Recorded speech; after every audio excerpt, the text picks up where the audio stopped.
Hello friends, welcome to my YouTube channel Deep सीजीएट। मैं दीपक आप सभी लोगों का स्वागत करता हूं। जैसा कि आप लोग जानते हैं, हम लोग यहाँ पे छत्तीसगढ़ से संबंधित सभी प्रकार के परीक्षाओं के बारे में तैयारी करते हैं, जैसे CG Vyapam, CG PSC, CG police, SSC, railway, bank, PO का भी हम लोग एग्जाम देखते हैं। मैं अभी आप लोगों का छत्तीसगढ़ पटवारी का जो एग्ज़ाम है उसके बारे में प्रिपरेशन करा रहा हूँ। मैंने आप लोगों को लगभग 4-5 क्वेश्चन मतलब 4-5 वीडियो आप लोगों के लिए डाले हैं। आज मैं आप लोगों का पर्यावरण का वीडियो लाया हूँ, जिसमें कि आप लोगों को मैं 200 से 250 क्वेश्चन कवर कराऊंगा, जिसमें मैं टॉप 40 क्वेश्चन ही लाया हूँ। जिसमें आप लोग अगर वीडियो में अंत तक बने रहिएगा तो आप लोग बहुत ज़्यादा बेनिफिट होगा। अगर आप लोगों को मेरा ये वीडियो अच्छा लगे तो वीडियो को लाइक कीजिएगा, चैनल को सब्सक्राइब कीजिएगा और वीडियो को ज़्यादा से ज़्यादा शेयर कर दीजिएगा। अगर आप लोगों को ये PDF वगैरह चाहिए होगा तो संपर्क कीजिएगा, कमेंट कीजिएगा, मैं आपको वीडियो प्रोवाइड करा दूँगा, PDF भी प्रोवाइड करा दूँगा। किसी भी प्रकार की कोई ज़रूरत हो तो आप लोग मुझे बताइएगा। तो चलिए स्टार्ट करते हैं। अगर आप लोगों को ये वीडियो अच्छा लगे तो दबाकर शेयर कीजिएगा। चलिए स्टार्ट करते हैं फिर पर्यावरण का हमारा सेक्शन। पहला क्वेश्चन क्या है? हमारा पहला क्वेश्चन है, सजीवों के चारों ओर का वातावरण पर्यावरण का। देखिए पर्यावरण के बारे में क्या है, मतलब पर्यावरण किसको बोलते हैं देख लेते हैं। सजीवों के चारों ओर के वातावरण को क्या बोलते हैं? पर्यावरण बोलते हैं। पर्यावरण को दो भागों में बांटा गया, एक तो प्राकृतिक पर्यावरण और दूसरा कृत्रिम पर्यावरण। तो प्राकृतिक पर्यावरण आपका जल मंडल, वायुमंडल, स्थल मंडल, ये आपका प्राकृतिक पर्यावरण में आता है। प्लस खेत और चिड़ियाघर किस में आता है? ये आपका कृत्रिम पर्यावरण में आता है। उपरोक्त सभी सही है। अगला देखते हैं। देखिए पर्यावरण को कितने घटकों में बांटा गया है? तो पर्यावरण को दो घटकों में बांटा गया है, एक आपका जैविक घटक, एक अजैविक घटक। तो जैविक घटक में समस्त जीव जंतु पेड़ पौधे आते हैं और अजैविक घटक में आपका नदी, पर्वत, पठार, ये सब आपका आते हैं। चलिए अगला देखते हैं। वायुमंडल के बारे में क्या सही है? देखिए वायुमंडल का जो लेयर होता है उसमें मुख्यतः कितने लेयर होते हैं? तो 5 लेयर होते हैं। तो पहला लेयर जो होता है क्षोभ मंडल कहलाता है, जो कि 7 से 14 किलोमीटर के बीच होता है। दूसरा समताप मंडल, जो कि 14 से 50 किलोमीटर के बीच में होता है। तीसरा मध्य मंडल होता है, जो कि 50 से 85 किलोमीटर के बीच में होता है। चौथा आपका आयन मंडल, जो 85 से 600 किलोमीटर के बीच होता है। तथा पांचवा जो है बहिर्मंडल कहलाता है, जो कि 600 से 1000 किलोमीटर के बीच में रहता है। देखिए समताप मंडल जो होता है 14 से 50 किलोमीटर, इसी में आपका ओजोन परत भी आता है। ओजोन परत किस में आता है? तो समताप मंडल में आता है, याद रखिएगा। चलिए अगला देखते हैं। देखिए वायुमंडल के सीमाओं के बारे में क्या सही है? तो वायुमंडल का सीमा देखिए, क्षोभ सीमा किसको बोलते हैं? क्षोभ सीमा जो होता है क्षोभ मंडल और समताप मंडल को अलग करता है। आपका समताप सीमा जो है समताप मंडल और मध्य मंडल को अलग करता है। मध्य सीमा आपका मध्य मंडल और आयन मंडल को अलग करता है। आयन सीमा आपका आयन मंडल से बहिर्मंडल को अलग करता है। तथा ये जो है आपका सभी सीमाओं की जो मोटाई कितनी है? ये आपका 1.5 किलोमीटर मानी जाती है। जितनी भी सीमाएं होती हैं उसकी मोटाई कितनी मानी जाती है? 1.5 किलोमीटर मानी जाती है। उपरोक्त सभी सही है इसमें का ऑप्शन नंबर ए। चलिए अगला देखते हैं। वायुमंडल के बारे में क्या सुमेलित नहीं है देख लेते हैं एक बार। क्षोभ सीमा जीव जंतुओं के निवास एवं मौसम परिवर्तन किसमें होता है? तो ये जो है आपका क्षोभ मंडल में होता है। समताप मंडल में आपका ओजोन परत होता है, जिसमें आपका 30 से 40 किलोमीटर के डिस्टेंस में ओजोन परत रहता है। यहाँ पे जो समताप मंडल होता है यहीं पे हवाई जहाज जो है चलते हैं। मध्य मंडल यह सबसे ठंडा मंडल होता है, यहाँ का टेम्परेचर जो है बहुत डाउन होता है। आयन मंडल को कॉस्मिक मंडल, रेडियो विकिरण मंडल या ध्रुवीय उपग्रह मंडल भी बोला जाता है। प्लस यहाँ पे आपका अंतरिक्ष स्टेशन कहाँ खोला जाता है? तो आयन मंडल में खोला जाता है। यहीं से रेडियो विकिरण जो है पृथ्वी पर पहुंचती है। बहिर्मंडल क्या है? बहिर्मंडल जो है आयन मंडल और तापमान मंडल के ऊपर रहता है। बहिर्मंडल किसके ऊपर रहता है? यह जो आपका आयतन मंडल और तापमान, आयतन मंडल के ऊपर, इस सॉरी एक मिनट ना, बहिर्मंडल को आयतन मंडल बोला जाता है। प्लस इसका तापमान जो है 5000 डिग्री सेल्सियस से ऊपर रहता है। बहिर्मंडल में ही रेडियो सिग्नल प्राप्त होता है। देखिए गलत है, ये आपका ऑप्शन नंबर ए गलत है। प्रश्न बोल रहा है कि कौन सा सुमेलित नहीं है। तो बहिर्मंडल में क्या है? रेडियो सिग्नल आपका आयन मंडल में मिलता है, बहिर्मंडल में नहीं मिलता। अगला देखिए पारिस्थितिक तंत्र के बारे में क्या सही है। देखिए पारिस्थितिक तंत्र को कितने भागों में बांटा गया है? तो इसको मुख्यतः 3 घटकों में बांटा गया है। कौन कौन से घटक में देख लीजिए। एक आपका उत्पादक, दूसरा उपभोक्ता, तीसरा अपघटक। तो उत्पादक में समस्त हरे पेड़ पौधे आ जाते हैं। उपभोक्ता में आपका जितने भी जीव आते हैं, शाकाहारी या मांसाहारी जो भी जीव हैं, वो सब आपके उपभोक्ता में आते हैं। प्लस आपका जो अपघटक होता है, इसको कवक या जीवाणु जो होता है, जो कि मृत पेड़ पौधों एवं जंतुओं को अपघटित करके मिट्टी में मिला देता है, उसको बोलते हैं अपघटक। तो ये जो है आपका 3 घटकों में विभाजित रहता है। उपरोक्त सभी सही है। अगला देखते हैं। उपभोक्ता की 3 श्रेणियों में बांटा गया है। देखिए, उपभोक्ता को कितने श्रेणी में बांटा गया है? तो उपभोक्ता को मुख्यतः 3 श्रेणियों में बांटा गया है। प्रथम श्रेणी आपका शाकाहारी उपभोक्ता कहलाता है, द्वितीय श्रेणी के उपभोक्ता को मांसाहारी बोला जाता है, और तृतीय श्रेणी के उपभोक्ता को आपका सर्वोच्च मांसाहारी बोला जाता है। अगला देखिए, उपभोक्ता के बारे में क्या सही है। देखिए, प्राथमिक उपभोक्ता क्या होता है? ये जो है आपका उपभोक्ता हरे पेड़ पौधों से अपना भोजन ग्रहण करते हैं। द्वितीयक उपभोक्ता क्या कहते हैं? ये उपभोक्ता प्राथमिक उपभोक्ता को भोजन के रूप में ग्रहण करते हैं। तृतीयक उपभोक्ता आपका ये प्राथमिक उपभोक्ता एवं द्वितीयक उपभोक्ता को भोजन के रूप में ग्रहण करते हैं। देखिए, प्राथमिक उपभोक्ता में आपके जितने भी शाकाहारी जीव जंतु आते हैं वो आ जाएंगे। द्वितीयक उपभोक्ता में छोटे मांसाहारी जीव जंतु आ जाते हैं आपका, और तृतीयक उपभोक्ता में आपका सर्वोच्च मांसाहारी जो जीव होते हैं, जैसे कि शेर, बाघ, ये आ जाते हैं तृतीयक मांसाहारी उपभोक्ता में। तृतीयक उपभोक्ता में वो आ जाते हैं। उपरोक्त सभी सही। अगला देखते हैं। देखिए, खाद्य श्रृंखला के बारे में क्या सही। खाद्य श्रृंखला का क्रम देखिए, सूर्य का प्रकाश होता है। सूर्य के प्रकाश से क्या होता है? पेड़ पौधे जो है अपना भोजन बनाते हैं।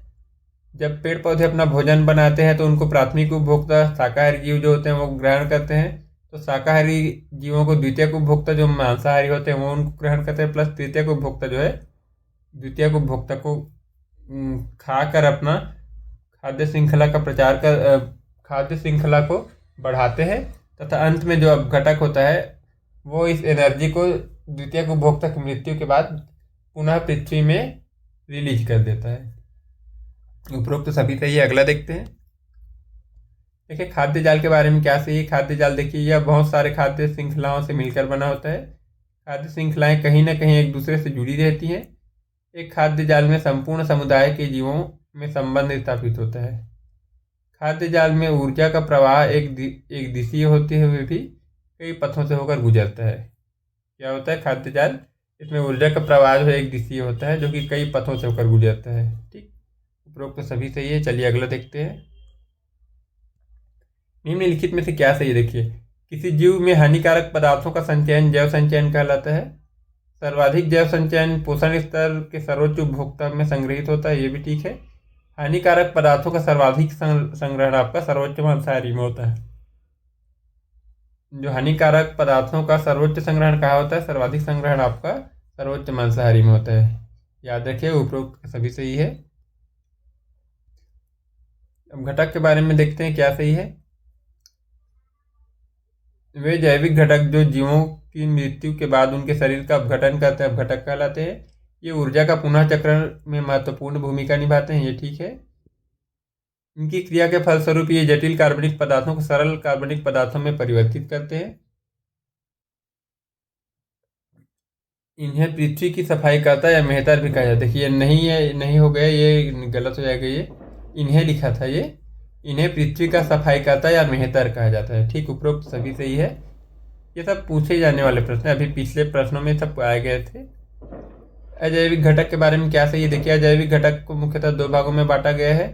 एक कार्बनिक घटक जिसमें कार्बन के अलावा सारे तत्व, एक अकार्बनिक घटक जिसमें कार्बन के अलावा सारे तत्व होते हैं। दूसरा कार्बनिक घटक होता है जिसमें समस्त मृत जीव जंतु एवं पेड़ पौधों के अवशेष होते हैं।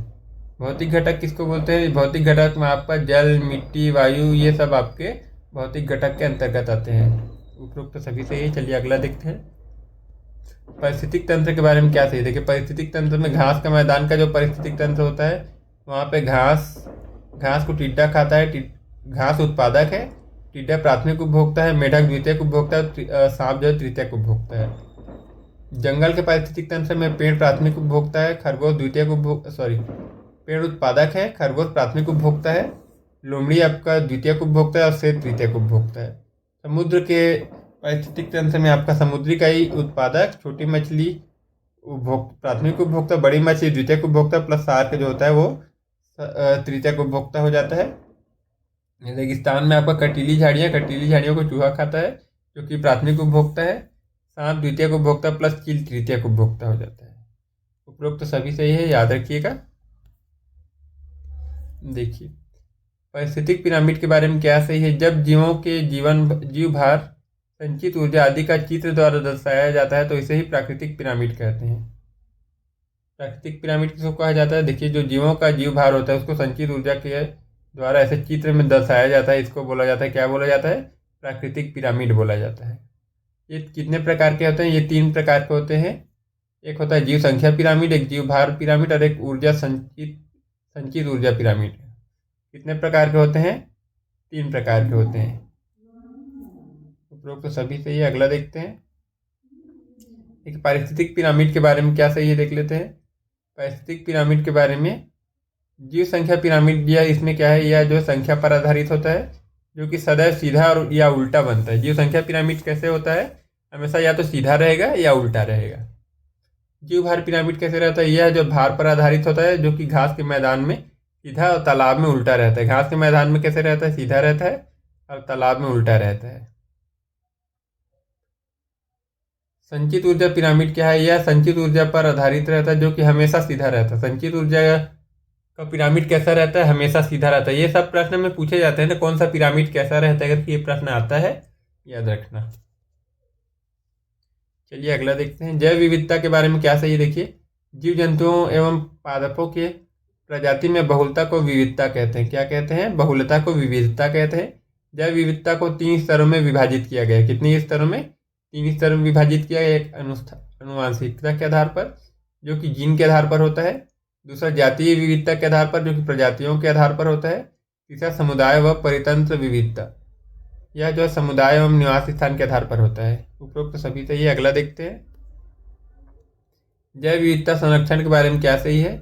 इसे 2 भागों में बांटा गया है। कितने भागों में बांटा गया है, 2 भागों में। पहला, स्वस्थान संरक्षण अपने वास स्थान में संरक्षण के आधार पर होता है।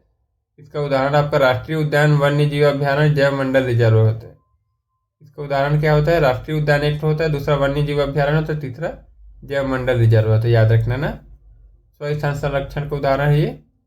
बाह्य स्थान संरक्षण, देखिए इसमें क्या होता है, बाह्य स्थान संरक्षण में जो अलग जगह के जंतुओं को, जहाँ पे उसकी अनुकूलता कम होती है, उसको अपने दूसरे जगह में ले जाकर उनके अनुकूल परिस्थिति में ले जाकर उनका संरक्षण किया जाता है, उनको बाह्य स्थान संरक्षण कहा जाता है।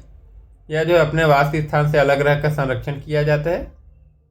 इसका उदाहरण देखिए, जीन बैंक, बीज बैंक, एक्वेरियम, चिड़ियाघर, वनस्पति उद्यान, ये सब क्या है, ये आपका बाह्य स्थान संरक्षण के अंतर्गत आते हैं। उपरोक्त सभी सही है। चलिए अगला देखते हैं। देखिए, राष्ट्रीय उद्यान के बारे में क्या सही है देख लेते हैं। यह स्वस्थान संरक्षण का उदाहरण है। किसका उदाहरण है, स्वस्थान संरक्षण का उदाहरण है। पारिस्थितिक तंत्र में किसी जीव को संरक्षित करने के लिए राष्ट्रीय उद्यान का निर्माण किया जाता है। क्या कहलाता है, पारिस्थितिक तंत्र में किसी जीव को संरक्षित रहने के लिए किसका निर्माण किया जाता है, तो राष्ट्रीय उद्यान का निर्माण किया जाता है। भारत का पहला राष्ट्रीय उद्यान जिम कॉर्बेट राष्ट्रीय उद्यान था, जिसकी स्थापना 1936 में उत्तराखंड में है। कहाँ पे है, उत्तराखंड में। सबसे बड़ा राष्ट्रीय उद्यान आपका हेमिस राष्ट्रीय उद्यान है, जो कि सबसे ऊंचा भी है। यह 4400 वर्ग किलोमीटर क्षेत्रफल तक फैला हुआ है। यह कहाँ पे है, यह आपका लद्दाख में है, जम्मू कश्मीर लद्दाख में है। सबसे छोटा राष्ट्रीय उद्यान आपका साउथ बटन द्वीप है, जो कि अंडमान निकोबार द्वीप समूह पर है, जिसका क्षेत्रफल 0.03 वर्ग किलोमीटर। कितना है, 0.03 वर्ग किलोमीटर। पहला राष्ट्रीय उद्यान आपका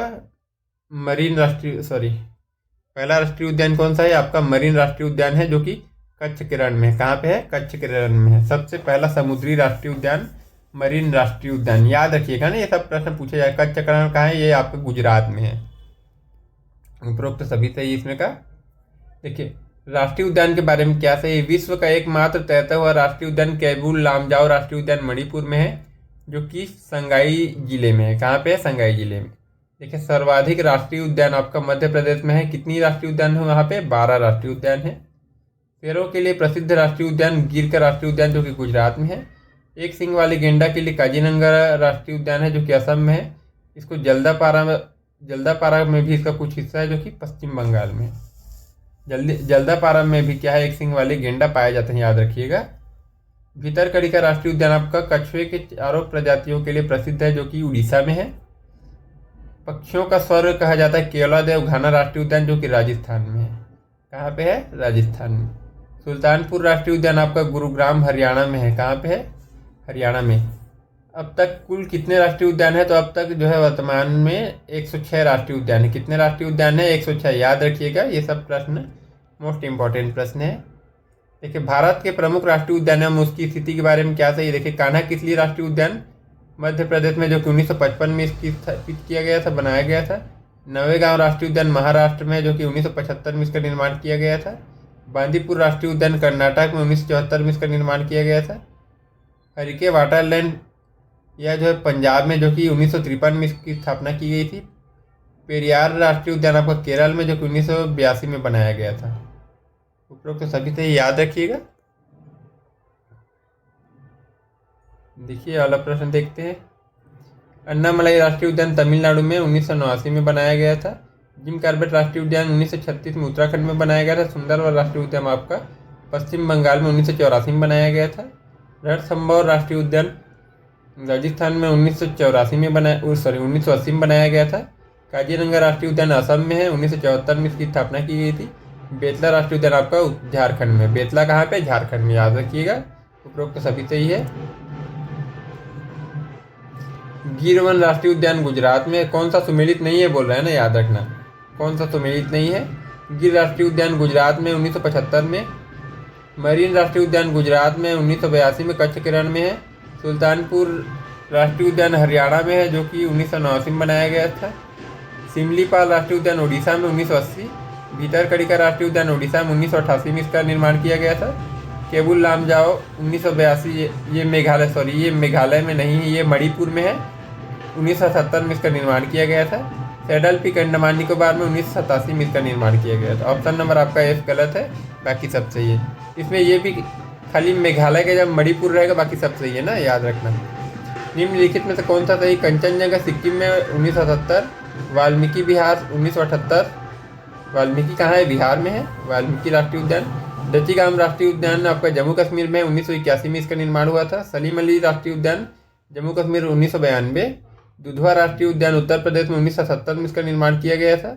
गुरु घासीदास राष्ट्रीय उद्यान छत्तीसगढ़ में 1981 में इसका निर्माण किया गया था। इंद्रावती राष्ट्रीय उद्यान कांगेर घाटी, इंद्रावती राष्ट्रीय उद्यान प्लस कांगेर घाटी, ये कहाँ पे आपका 1982 में इसका निर्माण किया गया, जो कि हमारे छत्तीसगढ़ में है, बस्तर जिले में है। बस्तर और बीजापुर में, इन दोनों जगहों पर है। उपरोक्त तो सभी सही है। चलिए अगला देखते हैं। निम्नलिखित में से कौन सा सुमेलित नहीं, मतलब कौन सा गलत है बोल रहा है। तो बांधवगढ़ राष्ट्रीय उद्यान मध्य प्रदेश में 1968 में इसको बनाया गया था। पेंच राष्ट्रीय उद्यान मध्य प्रदेश में 1975 में इसका निर्माण हुआ था। पन्ना मध्य प्रदेश में है। पन्ना राष्ट्रीय उद्यान कहाँ है? मध्य प्रदेश में 1981 में निर्माण हुआ था। सतपुड़ा राष्ट्रीय उद्यान मध्य प्रदेश 1983। डायनासोर जीवाश्म राष्ट्रीय उद्यान मध्य प्रदेश में, जो कि 2010 में, ये याद रखिएगा। डायनासोर राष्ट्रीय जीवाश्म उद्यान, डायनासोर जीवाश्म उद्यान, ये पूछा क्या प्रश्न है, याद रखिएगा कहाँ पे है करके। तो ये जो आपका मध्य प्रदेश में है। कुनो राष्ट्रीय उद्यान आपका मध्य प्रदेश में है, जहाँ पे क्या किया गया था, अभी अफ्रीका से जो वो लाए गए थे चीता, उसको कुनो राष्ट्रीय उद्यान में छोड़ा गया था। केवलादेव राष्ट्रीय उद्यान महाराष्ट्र, आपका गलत है, ये जो है आपका राजस्थान में है। 1981 में इसका निर्माण किया गया था, याद रखना। निम्नलिखित में से क्या सही है? नंदा देवी उत्तराखंड में 1982। फूलों की घाटी उत्तराखंड 1982। राजाजी उत्तराखंड 1983। गंगोत्री उत्तराखंड 1989। मानस असम 1990। सिरिस्का राष्ट्रीय उद्यान राजस्थान 1982। थार राष्ट्रीय उद्यान राजस्थान 1982। रायमोना राष्ट्रीय उद्यान असम में है, जो कि 2021 में इसका निर्माण हुआ था। उपरोक्त सभी सही है। अगला देखिए। वन्य जीव अभ्यारण्य के बारे में क्या सही है? स्थान संरक्षण का एक उदाहरण है। ये क्या है? स्थान संरक्षण मतलब स्व स्थान संरक्षण का उदाहरण है। इसमें एक या एक से अधिक जीवों को संरक्षित रखा जाता है। जिस जगह में पर्याप्त भू आकृति जीव जंतु वनस्पति की बहुलता होती है, वहाँ सरकार उसको वन्य जीव अभ्यारण्य घोषित करता है। देखिए 2023 की स्थिति में कुल 566 वन्य जीव अभ्यारण्य, कितने अभ्यारण्य है? 566 वन्य जीव अभ्यारण्य। सबसे बड़ा वन्य जीव अभ्यारण्य कच्छ का डेजर्ट है, जो कि जिसका क्षेत्रफल कितना है? 7506 10.22 वर्ग किलोमीटर है, जो कि गुजरात में है। सबसे बड़ा वन्यजीव अभ्यारण्य कौन सा है? कच्छकरण है। सबसे छोटा वन्यजीव अभ्यारण्य आपका पीटी व गुज्जू इजलैंड है। कौन सा है? पीटी व गुज्जू इजलैंड, जो 0.01 वर्ग किलोमीटर है, जो कहाँ है? लक्षद्वीप में। कहाँ पे है? लक्षद्वीप में। घड़ियाल संरक्षण केंद्र आपका चंबल में है, जो कि चंबल वन्यजीव अभ्यारण्य में है। यहाँ पे घड़ियाल को संरक्षण किया गया है। थामिन परियोजना लोकटक झील में। थामिन परियोजना कहाँ है? लोकटक झील में, जो कि मणिपुर में है, याद रखना। थामिन जो है एक प्रकार के हिरण है ना, उपरोक्त तो सभी सही है। प्रमुख वन्य जीव अभ्यारण्य उनसे संबंधित जीव के बारे में क्या सही देखिए। कच्छकरण जंगली गधा, जो कि गुजरात में। कच्छकरण में किसको संरक्षित किया जा रहा है? जंगली गधा को, जो कहाँ है? गुजरात में है। उसके बाद देखिए काजीरंगा एक सिंग वाला गेंडा, जो कि असम में है।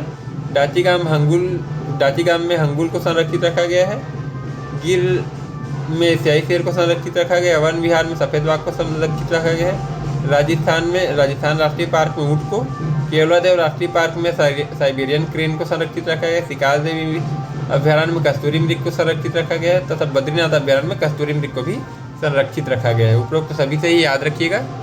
थोड़ा जल्दी कर रहा हूँ, अगर आप लोगों को ये समझ नहीं आएगा थोड़ा स्लो कर लीजिएगा। निम्नलिखित पक्षी विहार के बारे में क्या सही देखिए। नवागंज पक्षी विहार उन्नाव में है, जो कि 1984 में इसका निर्माण हुआ था, यूपी में है। भीमराव अम्बेडकर पक्षी विहार कहाँ पे? प्रतापगढ़ उत्तर प्रदेश में, जिसका निर्माण 2003 में हुआ था। घाना पक्षी विहार भरतपुर राजस्थान में, 1982 में इसका निर्माण हुआ था। सुल्तानपुर पक्षी विहार आपका गुरुग्राम हरियाणा में है। सलीम अली पक्षी विहार आपका चोराव गोवा में है। चिल्का झील पक्षी विहार आपका पुरी उड़ीसा में है। सलीम अली राष्ट्रीय पक्षी विहार अभ्यारण्य आपका जम्मू कश्मीर श्रीनगर में। ये याद रखिएगा, ये वाला प्रश्न में फंसाता। सलीम अली का पक्षी विहार और राष्ट्रीय पक्षी विहार अभ्यारण्य, ये दोनों में अंतर है ना। उपरोक्त तो सभी सही। अगला देखते हैं। देखिए भारत में बाघ अभ्यारण्य के बारे में क्या सही। प्रारंभ में 1973 श्रृंखला में इसका प्रारंभ हुआ था। पहला टाइगर रिजर्व आपका जिम कॉर्बेट टाइगर रिजर्व था, जो कि 1973 में इसको बनाया गया था। सबसे बड़ा टाइगर रिजर्व नागार्जुन सागर श्रीशैलम में, जो कि आंध्र प्रदेश में है। इसका क्षेत्रफल 3568 वर्ग किलोमीटर है। सबसे छोटा टाइगर रिजर्व बोरबाग टाइगर रिजर्व, जो कि महाराष्ट्र में है। सर्वाधिक ऊंचा व अवस्थित बाघ रिजर्व कहाँ है? सर्वाधिक ऊंचाई पर स्थित बाघ रिजर्व आपका नामदफा है, जो कि अरुणाचल प्रदेश में है। सर्वाधिक बाघ आपका बांधवगढ़ राष्ट्रीय उद्यान में मध्य प्रदेश में है। बांधवगढ़ आपका जो टाइगर रिजर्व है वहाँ पे। दुर्लभ सफ़ेद बाघों को उड़ीसा के नंदनकानन में प्रसिद्ध नंदनकानन जो है वहाँ पे संरक्षित रखा गया है। प्रथम सफ़ेद बाघ जो है सफारी आपका मुकुंदपुर में। कहाँ है? सफ़ेद बाघ का प्रथम सफारी कहाँ है? मुकुंदपुर में है। उपरोक्त सभी सही। अगला देखते हैं। पर्यावरण प्रदूषण के बारे में आप क्या सही देखिए। वायु प्रदूषण, वायु के अनुपात में परिवर्तन से वायु प्रदूषण होता है। जल प्रदूषण किससे होता है? जल के लक्षण में परिवर्तन से जल प्रदूषण होता है। ध्वनि प्रदूषण, सामान्य सहन सीमा से अधिक ध्वनि को ध्वनि प्रदूषण कहते हैं। मृदा प्रदूषण, मृदा में हानिकारक पदार्थों का मिल जाना मृदा प्रदूषण कहलाता है। रेडियोधर्मी प्रदूषण, रेडियो के सक्रिय पदार्थों से निकलने वाला विकिरण रेडियोधर्मी प्रदूषण का कारण रहता है। उपरोक्त सभी सही है। अगला देखते हैं। वायु प्रदूषण के बारे में क्या सही देखिए। जीवाश्म ईंधन से निकलने वाला कार्बन मोनोऑक्साइड और कार्बन डाइऑक्साइड